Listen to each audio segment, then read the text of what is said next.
বহুত এটা ভাল আপডেট লৈ আহিছোঁ অসম পুলিচৰ ABUB যিখিনি ল'ৰা ছোৱালীয়ে ৰিটেন এক্সাম 6 এপ্ৰিলত দিলা আৰু এতিয়া বৰ্তমান ৰিটেন এক্সামৰ যিখিনি ৰিজাল্ট দিবৰ কাৰণে অপেক্ষা কৰি আছা আৰু বহুত ল'ৰা ছোৱালী বেয়া হৈছে বুলি কৈ আছে চিন্তাত আছা তেওঁলোকৰ কাৰণে মই ভাল আপডেট লৈ আহিছোঁ। এতিয়া বৰ্তমান এক্সাম দিলা তোমালোকে বেয়া হৈছে বুলি কৈ বা ভাবি থাকিও লাভ নাই, যিহেতু অতি সোনকালে মামাই কৈছে, মামাই যি কৈ আছে তেনেকৈ হৈ গৈ আছে আৰু মামাই অতি সোনকালে তোমালোকৰ ভাই পাতিব গৈ আছে আৰু কাট অফৰ লিষ্ট এইকেইদিনতে দিব পাৰে বিহু ওচৰে পাঁজৰে।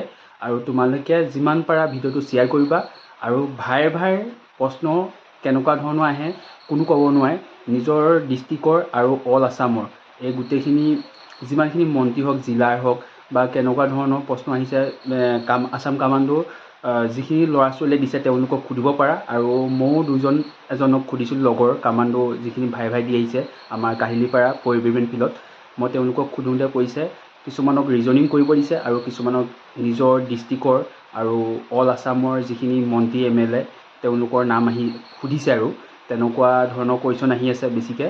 আৰু তোমালোকে চোৱা মানে তাতো 5 মাৰ্ক আছে, যিহেতু অকণমান পইণ্টৰ কাৰণে বা যেনেকৈ ফিজিকেলৰ 1 ছেকেণ্ডৰ কাৰণে ৰানিং বহুত ল'ৰা ছোৱালী বেয়া হৈছে, সেইটো কাৰণে যিমান পাৰে ভিডিঅ'টো শ্বেয়াৰ কৰি দিব। আজিলৈ ইমানে আছে আৰু জয় অসম। মই